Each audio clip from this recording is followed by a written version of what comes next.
Okay, so Gerhard Guth is the Senior Specifier and Code Specialist at HGA here in Minneapolis. He is the co-chair of the AI Minnesota Building Codes Knowledge Community, and he's an active member in the local CSI chapter. He served on many state committees, lending the architect's vision and expertise to code development and adoption. Gerhard, thank you. And with that, it's all yours. All right. Thanks, Deanna.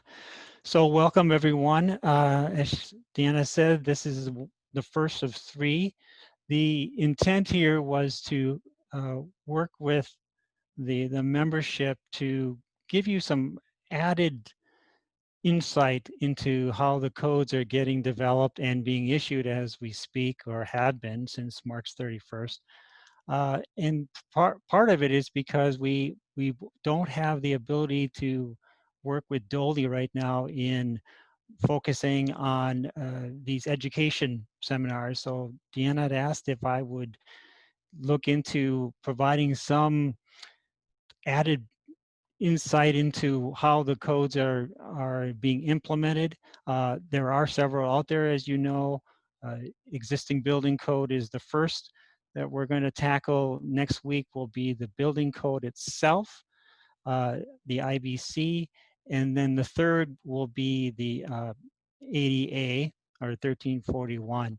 And I chose to do it from the most general to the most specific, and primarily also to make sure that the membership understands that when it comes to starting, especially with existing buildings, you start with the IEBC, or the construction code for conservation code for existing buildings, and then work your way into the IBC, and then of course 1341. And we'll get more into the detail of this shortly here. So I wanted to also give credit to Greg Metz, who is stated here, because he had graciously provided me with a program that he put together way back in 2016. I'm not aware of a 2020 version, or in this case, 2018 IEBC. So I have made some edits and updates, which you will see in red, to help show the changes that are being made in the code since the last code cycle in 2015. So without further ado, we'll get into the nuts and bolts of it. And keep in mind, this isn't only an hour session, or even at this point, thereabouts an hour. What Greg had provided was certainly much longer than that. So I will not be getting into the weeds. It is really for your reference, and I'm trying to give you as much information as I can that is relevant, hopefully relevant to what you do on a daily basis. And if we need more resources, I'll certainly share those as well within this presentation. And you should all have copies of this as well, so that you can always reference it moving forward. So these are things that keep in mind. Greg had put it together, so I'm really just sharing what he had offered in the past. Obviously, a lot of these things are still pertinent. Just wanted people to understand too that when we talk about MR, it's the Minnesota rules. And as you can see, there are several chapters that we're working with, probably a dozen or so that are within the Minnesota Building Code. This being chapter 1311, which hasn't changed. The nomenclature stayed the same. It's just that obviously the updates are made, in this case, for the most part, every 6 years. So what we're going to be covering is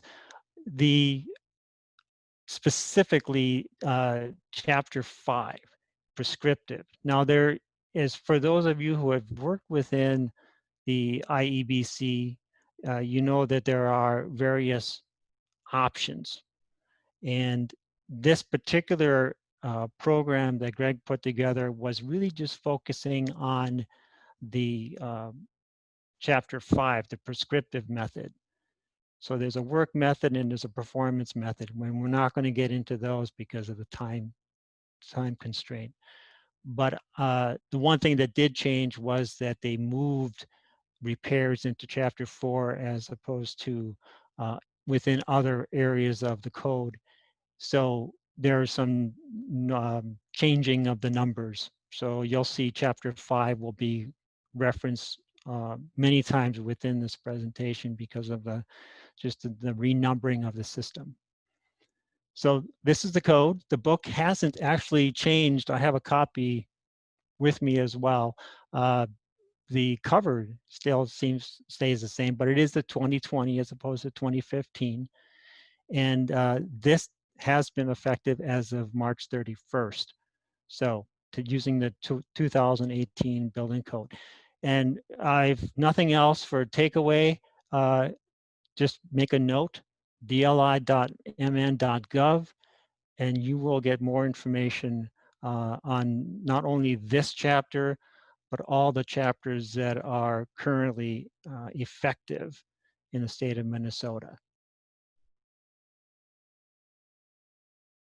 But you do have a choice. And so this gives you the language that you're needing to tie into if you're looking for what you can go into. In other words, 1305 is certainly the go-to code. That is the building code as we know it. However, the 1311 gives you some latitude. And that's why I say if you're starting with existing buildings or historic buildings, as this states, you're going to want to look at this code first. And that it will then lead you to the other chapters, should it be applicable. But you may not. You may not have to go that far into the other chapters depending on your work scope and what's involved. So today's method, prescriptive method, that's our focus. And then we have the other two methods, the work area method and the performance method. The chapters, you can see the chapter numbering have changed, shifted a little bit because of how the process has come about between the different versions that have come out. And just as a reminder for those of you who haven't been familiar with the way that the code has been coming out, it is ever since 2009, they chose to go every 6 years. So we have the 2006 version, 2006, 2012, and now the 2018. And not to make it even more confusing, the numbering of the code, that is, this is the 2020 Minnesota Building Code based on the 18, where the previous was the 2015. And it has all to do with when the effective date has been determined. So it's the numbering system is not in sequence or in parallel with obviously the code that it's under, but most states, if you probably are familiar with California or some of the other codes out there, they work in a similar way. So just be aware of it. There are other things that we want to make sure of too, are the universal requirements. Now, these are the things that obviously affect your building regardless of whether you're using the IEBC or the IBC. There are drivers or directives within the code. This one being one of them is the window cleaning accessories. Just know that you're looking to the Minnesota Building Code for directive on how those are handled. So here's a couple of things just to be aware. I thought it was a great slide that Greg had put together and just made some updates based on obviously the numbering of the various codes. But just be a reminder that the building code itself, it encompasses all these codes. However, the specific chapters, 1305, which actually goes with 1341 replacing Chapter 11 in the IBC. It's our own Minnesota version of that. And those were all, that along with mechanical and the energy code were all adopted or as effective as of March 31st. At this point, as of June 10th, 2020, the Minnesota Plumbing Code is still based on the 2012. So just keep that in mind. Other things to be aware of is the National Electric Code is still under the older version, or the version that was current prior to the 31st. And that has more to do with the fact that the public comment period, they found that 25 or more folks were having some questions about the amendments that were put in play. And so until that gets vetted out by the law judge and by those that work within the system, it is still going to be under the older code. The same thing goes with the plumbing code, as I already reiterated here. And the elevator code is still in play. That's has more to do with probably a couple of items that have yet to be completely vetted out. We should be seeing something yet later this year. And then the residential energy code. And that one's a little different because it requires federal input. So we don't have anything coming within that's just Minnesota based. We actually rely on the feds to weigh in on requirements before we can then weigh in on them within DOLE and the in this case Construction Codes Advisory Council, which I am the architectural representative for. So you can't get those in play until all the various jurisdictions have weighed in. So that one is still out there. So basically, you're still talking about the 2015 version. Another universal requirement, window replacement. There again, it cross references to 505.1, but obviously you're going to want to look into the code itself to see the directives for that. Then there's the 20% rule on 1341, cross-referencing 301.5 and 305, but you'll be able to find that information as well as far as call it the pecking order, as I call it, for what are you doing within your existing building?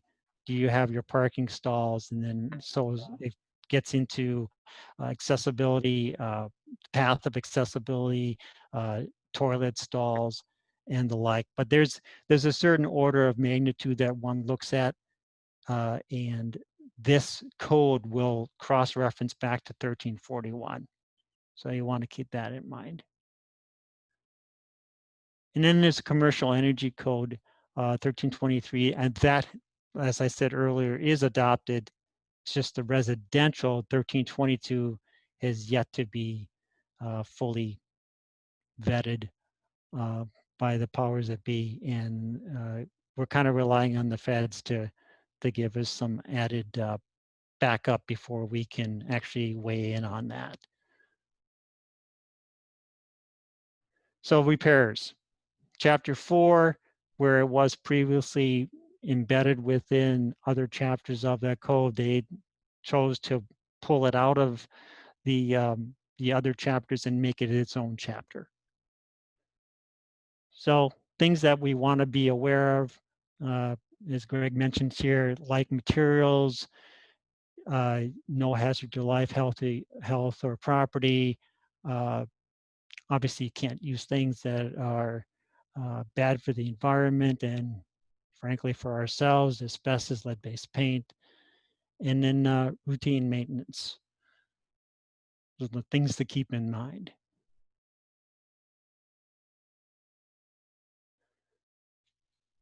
All right, and then there's the thing with the evaluation. design professionals. Uh, there's a percentage, so the damage, the 50% or more of a building, which then involve a licensed design professional. And so these are the things that are addressed within Chapter 4. And vertical elements. There's a lot of conversation, or there's a lot of items within this chapter that refer back to structural.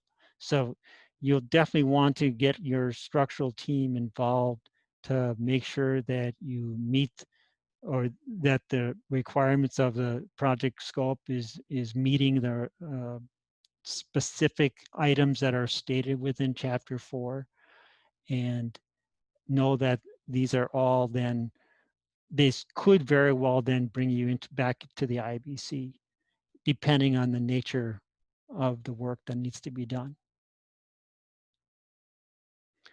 So Greg has a interesting way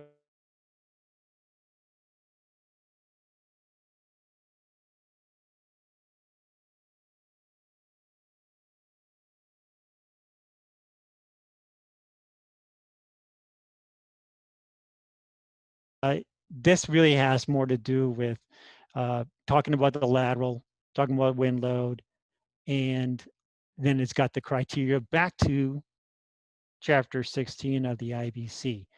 So as you can see, and it's going to be a repeat narrative that comes into play in the IEBC, is that it may send you to the IBC, but at least you start with this chapter, and then it'll give you some guidelines and directive where to then take your next leap if you need to. And here it talks about the gravity loads. Obviously, back to a structural integrity, we want to make sure that these criteria are addressed, and if you meet the threshold, then it will take you to the next location for code development.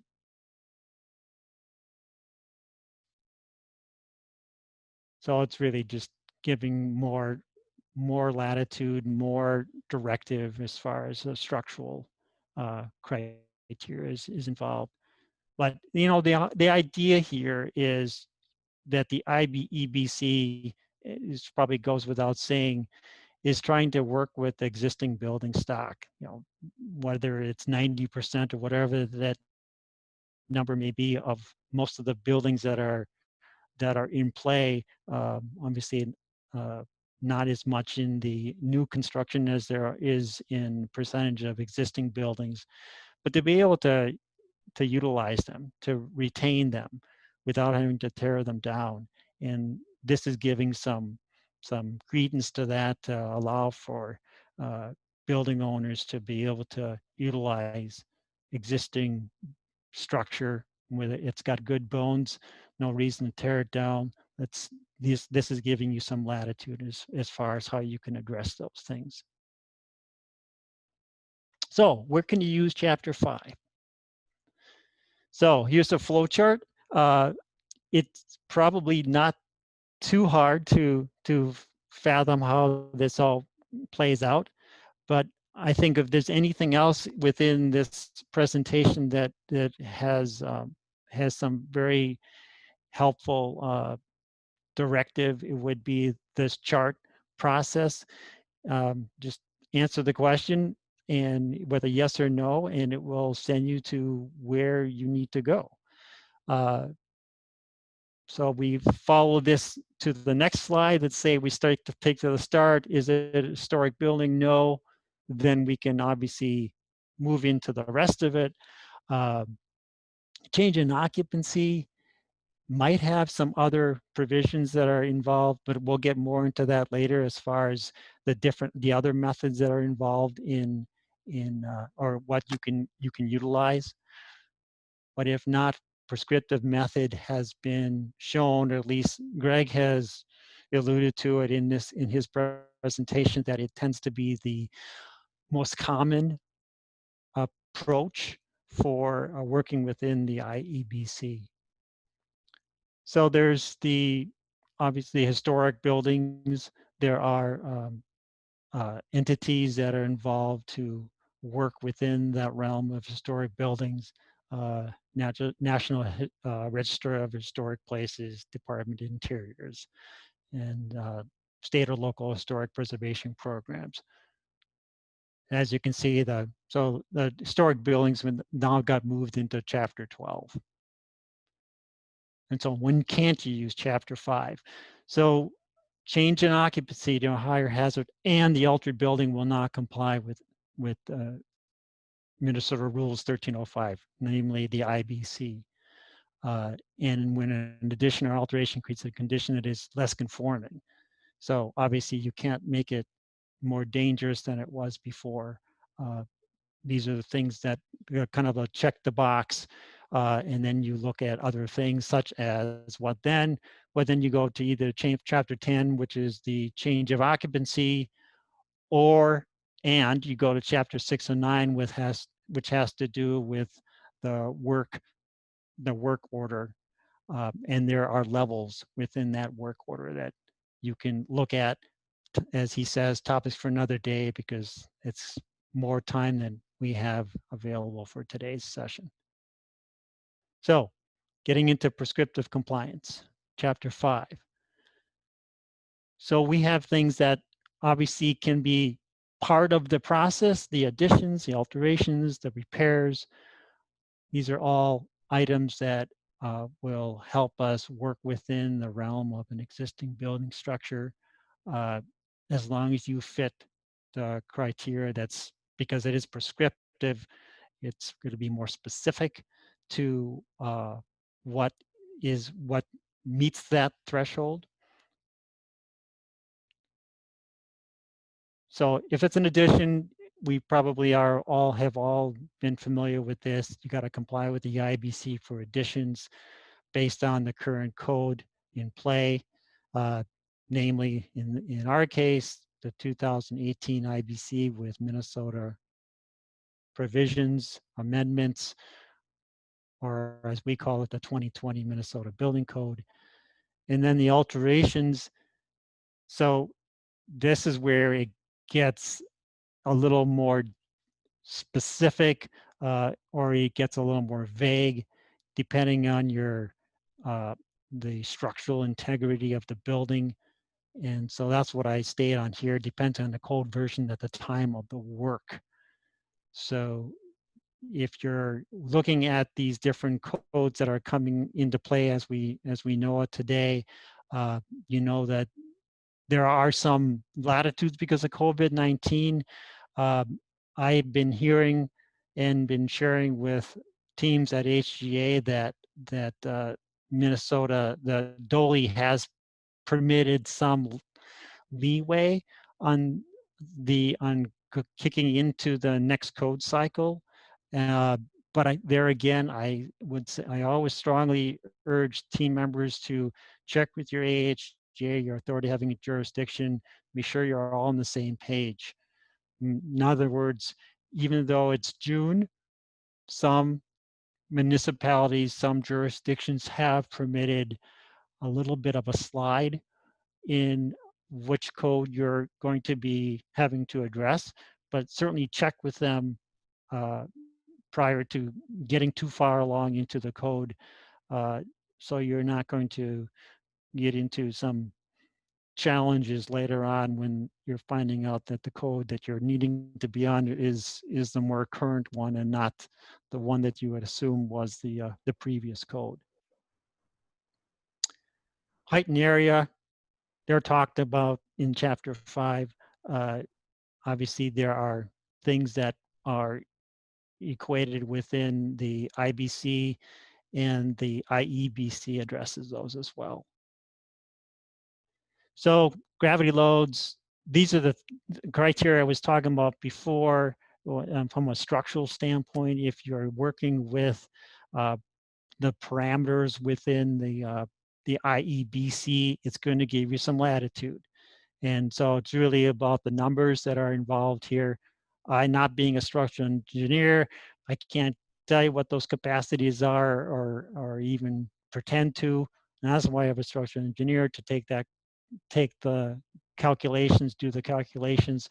But obviously having that conversation with your engineer upfront, so there aren't any surprises, then you can at least establish whether or not you can still be within the IEBC or you need to move into the IBC.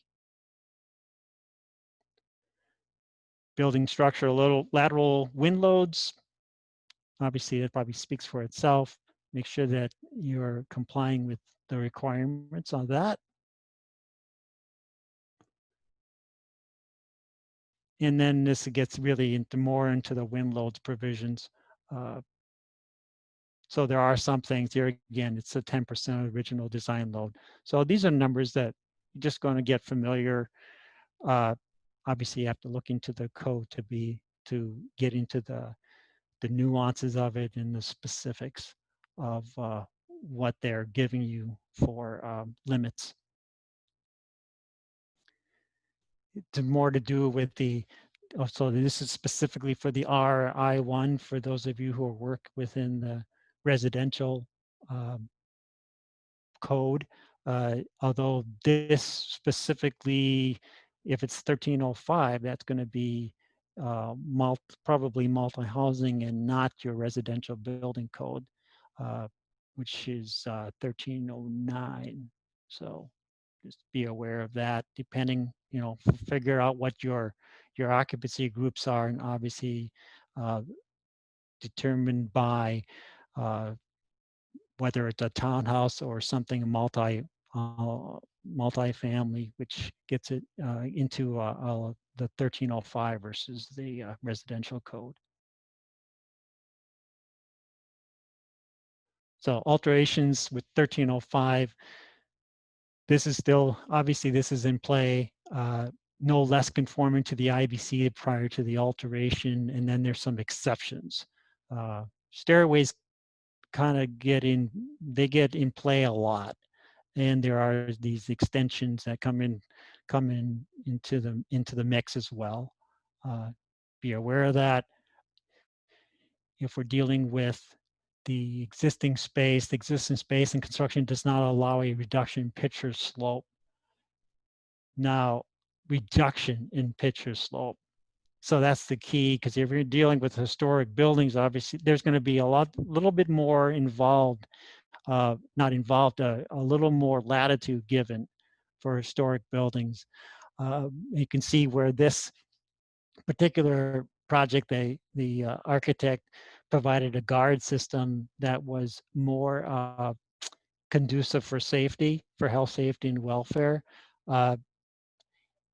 If it was an ornamental stair which had some significance from a historical standpoint, the Historical Preservation Commission may have something to say about that. This tends to be, I'm assuming, more of utility stair.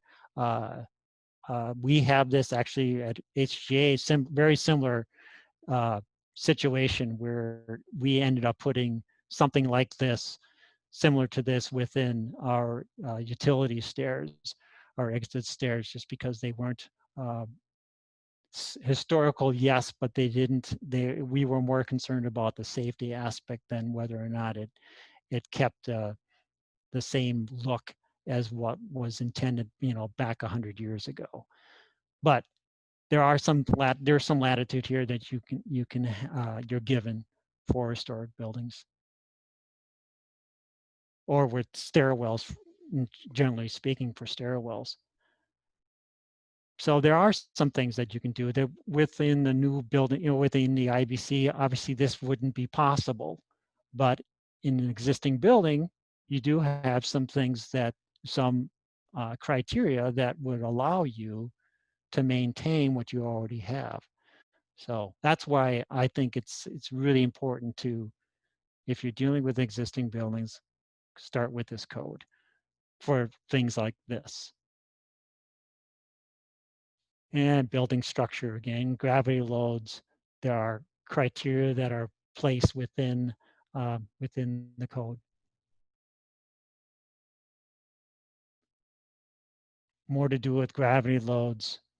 No, live load is not increased. Structure may be evaluated for live loads based on criteria at the time of construction. There again, it gives you some options. And in 502.4 is just a reference, a cross reference to that.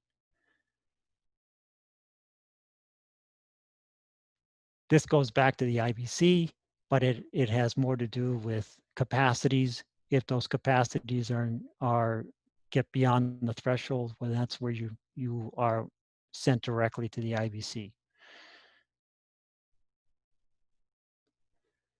I'll get into fire escapes. Not sure how many people are actually utilizing these on their projects or working with old systems that are out there. It's giving you some options for existing fire escapes.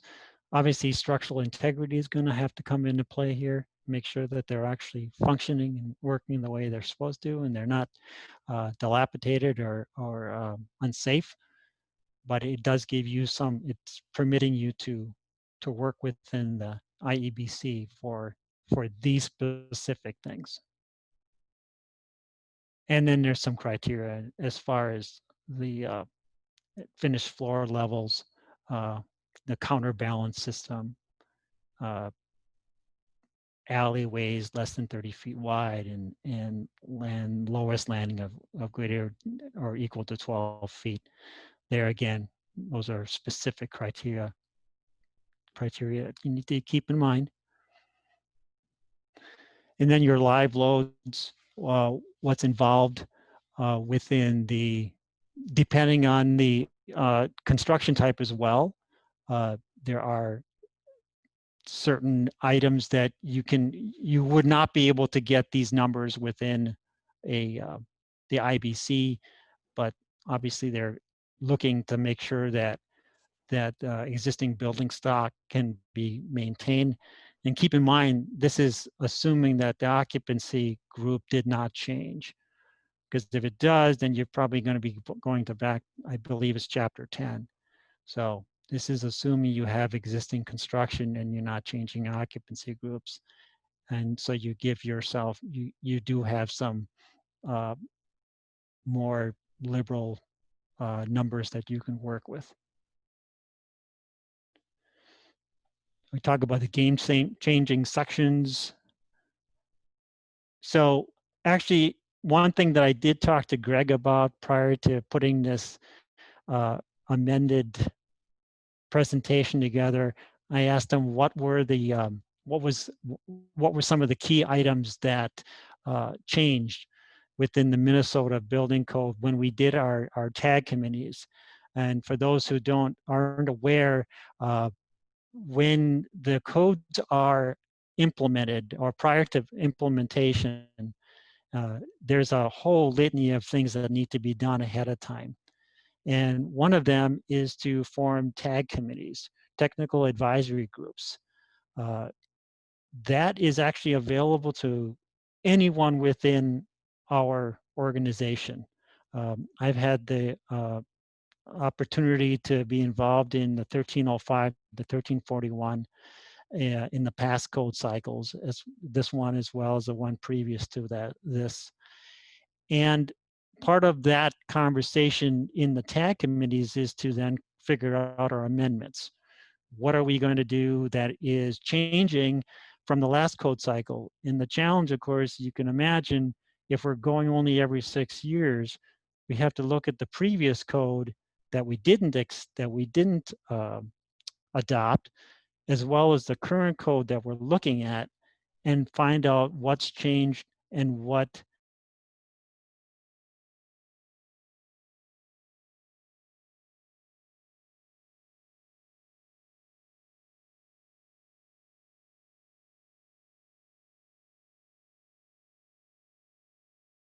up the documents to make sure that we're not being redundant or conflicting in what we had amended from the previous versions to what the code is, because the code is obviously changing along with the amendments that we provide. And so one of the things that Greg mentioned was that in the tag committee, they did talk about the hazardous locations. So what I did in red was to show how you go from uh, we've added actually three more levels uh, that were not in the or are not currently within the IEBC, and that had more to do with how Minnesota looks at occupancy groups and specifically how we address our various code chapters that work within those groups. So you can see that this has changed. So be sure you're familiar with this as you're working forward, because it will have an effect on you when you're looking at the uh, work plan, your work scope in the 6 to 9, but also within the prescriptive. It will ask you, are you going into a more hazardous occupancy group than what was previous? And so this will be a driver. So get familiar with this part of the code. And then the assembly spaces, this part of it really, that that part hasn't really changed. This is really what we know already within our code. The one thing that I find it interesting on this one, because this is the Mississippi room at Dolly, which is where we meet for Construction Codes Advisory Council, as well as with anyone who's been there uh, for conference meetings. This tends to be the room to meet. Uh, the one thing that changed in the electrical code was that you can't do what you have there anymore with all the receptacle. Well, there's not enough floor receptacles. They're trying to avoid um, extensions. And this just happens to have a boatload of extensions to work with the different speakers and so forth. So in new construction, and I am talking about new construction, something like this wouldn't be accepted based on the newest code out there. So existing stairs, here again, this is actually redundant in some ways, because it's talking about does not allow reduction in picture slope. Just reiterating that.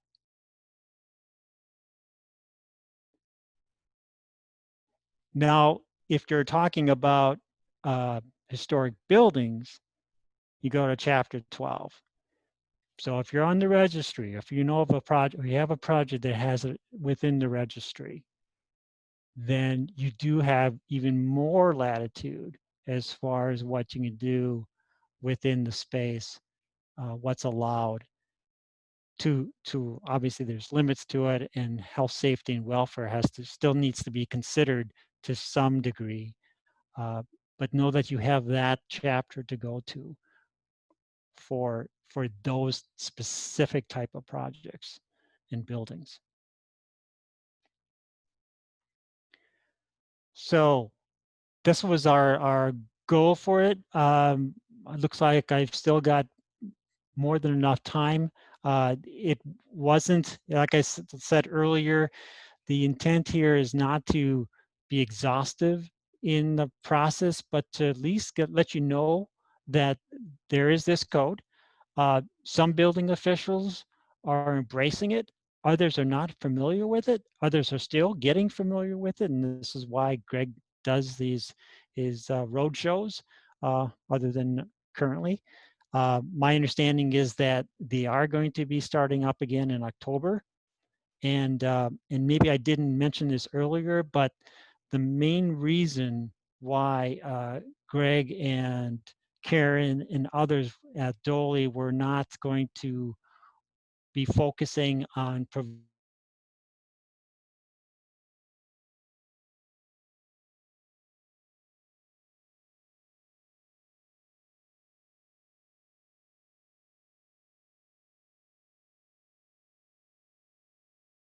they are super busy trying to get our plans and drawings out so we can get continuing our construction process. Obviously, that's an important thing for all of us. And that's our main focus right now. So this is why we're doing what we're doing here, is to at least give another opportunity for our membership to know what's out there and what isn't quite out there. And hopefully this will give you somewhat of a better understanding of what your options are. So just wanted to, again, reiterate what Greg has done is I've taken from him and made sure that I give him the credit for it, but also he's given credit to all the graphics that he's added to the presentation. So there they are. And here again, you've got Greg Metz, full credit, and Gerhard Guth, myself. That's who I am, where I'm at. And although I'm working from home, as most of you probably are, and Greg Metz works for the Construction Codes and Licensing Division at the Department of Labor and Industry. And I think that's all I had for this presentation. I was going to check my chat session here and see if there was anything else I didn't quite pick up on. Are you finding that, Gerhard? Yeah, I'm trying to see where it went. I can read them to you if you want me to. Okay, yeah, go ahead. So Craig Hess has asked, for the IEBC, are historic buildings only those that are designated as historic buildings by the jurisdiction having authority? Well, okay, so here's, yeah, I know where he's going with this one.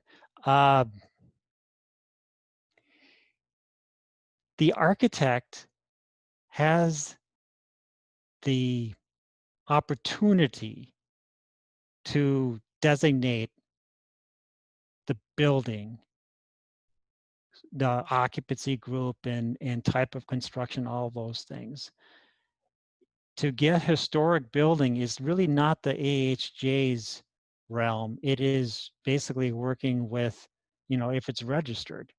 So in this case, we'd be looking at Historic Preservation Commission, which then has its group who then designate, or it's prior designation, or you get designation, but that's usually an owner who has to go through the, through the ring on those to figure out whether or not they've got historic preservation, within their building project. So it's really not an AHJ's call to make that. But it needs to be registered, and so that's where it's going to be involving other entities beyond the building official. If hopefully let's see if that answers the questions. Yeah, so it's not the jurisdiction.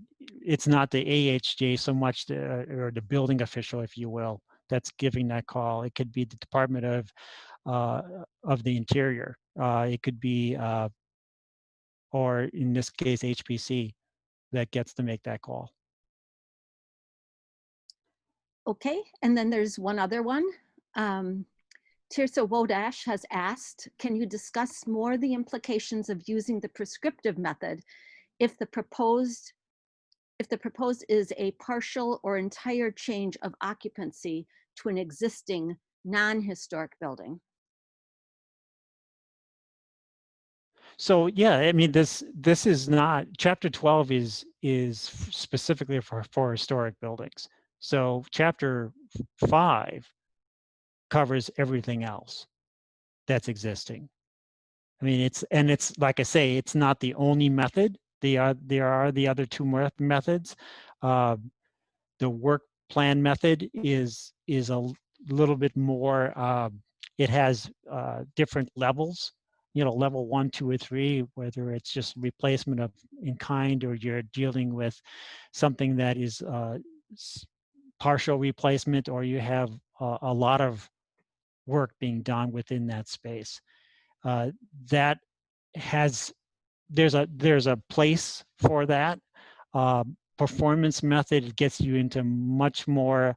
It's more like a checklist, and it isn't impossible to work with, but because of the nature, I haven't worked with it myself, but if one were to go the performance method, you're really just saying, do you meet certain criteria, and you're relying on the checkbox to kind of give you it's a point total, and you get to add up the points, and then if you meet that certain point total or minimum, then you go with the performance method. But I'm not, like I say, I'm not as familiar with that one. And it's something that, we obviously weren't going to be touching on in today's session.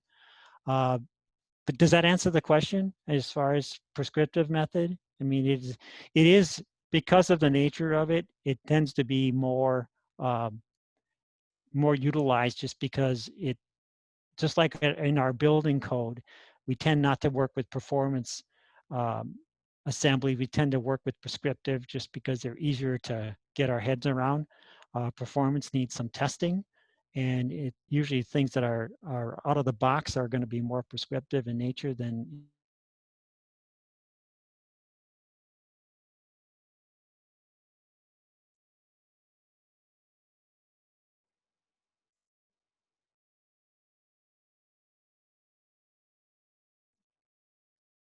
But it will send you to other codes if you like cross that threshold, if you get, or that ceiling, if you will. So if you're not looking to, if you're doing an addition, you may find yourself just working in the IBC because you have to build to current standards.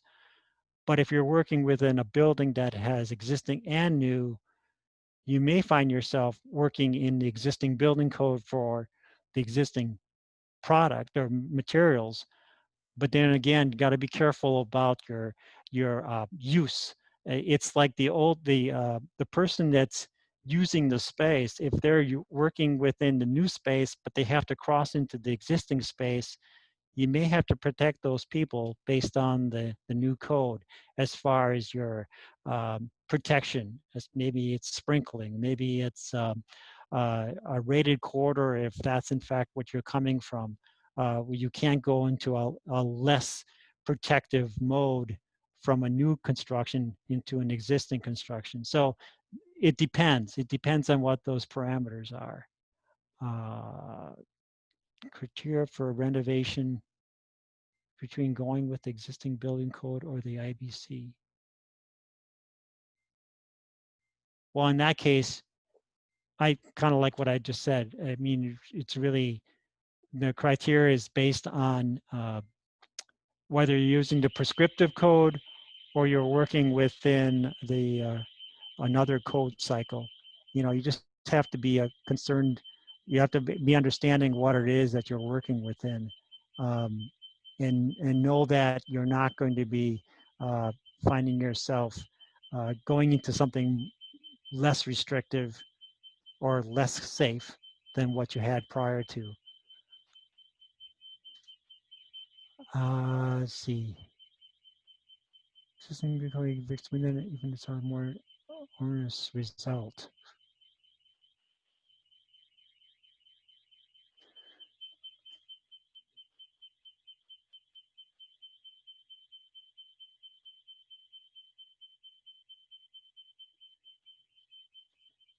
Give me 1 second. I'll be right back. I need to deal with something. I'll be right back, Deanna. Oh, okay.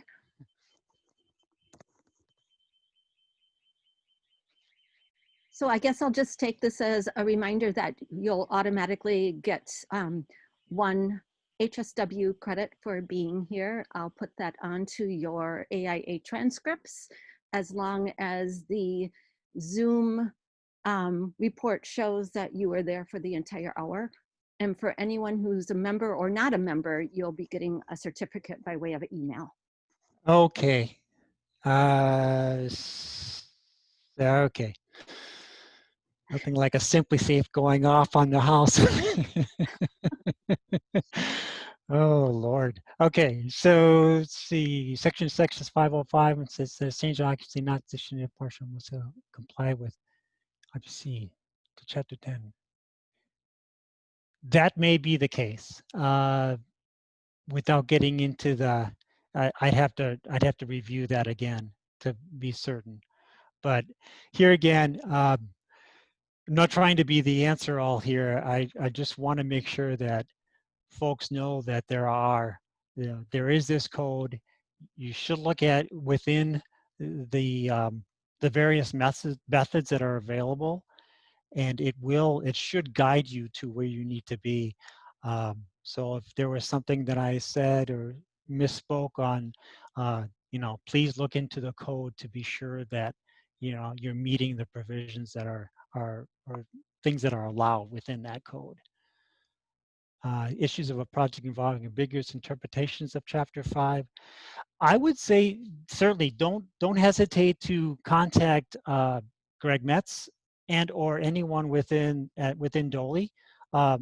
That's their job is to not only do plan review but also to provide assistance within the code and how Minnesota has addressed those provisions that are in the code.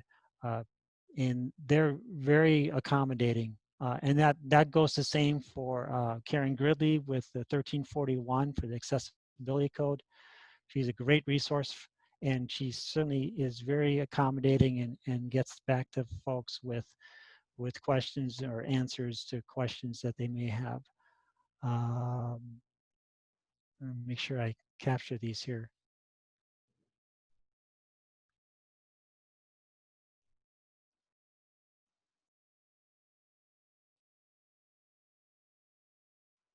Okay, and Scott, my colleague in crime here from the city of Minneapolis, the historic buildings, yes, page 2 of the 2020 buildings, more than just listed buildings.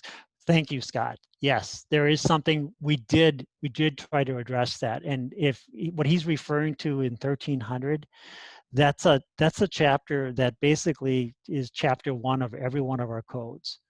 So you basically take the IBC or the mechanical building code or any of those fire code, and you take out chapter 1 and you place in 1300 in this place, and that gives consistency and ties all the different code chapters together. So yes, be certain to look at that as well, to be sure that you do have you do have a little bit more than just what is stated within the historic.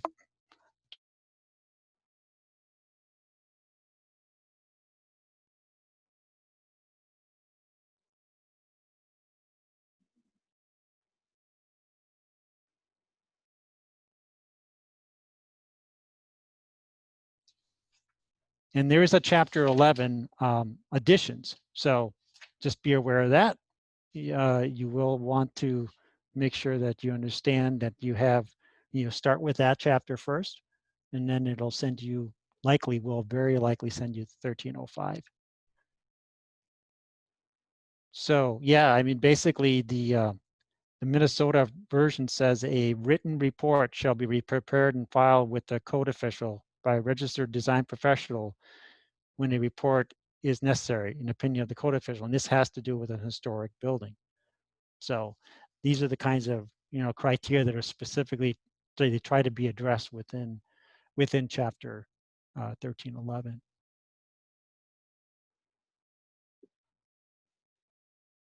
Okay, I think that's, hopefully I got the questions answered. And obviously don't hesitate to reach out to the state if you have more specific items that you're questioning. Like I mentioned in the beginning, they should be having these presentations, and one that's specific to the 2020 version since I'm not aware of any more, nothing more current than this coming up, hopefully this fall. Stay tuned for those. I know they're working to get to that point, and hopefully you're able to join me next week for 1305, and I'll be doing something in a similar way, looking at a presentation that again Greg had put together on his roadshow, and you may have seen this already for AIA, but something to be considering. So that, as well as 1341. So that's all I have for today. Very good. Thank you, Greg. Thank you, Gerhard. We really appreciate it. And it is 12:59, so we'll call this an end. Thank you very much for everybody attending. Thank you.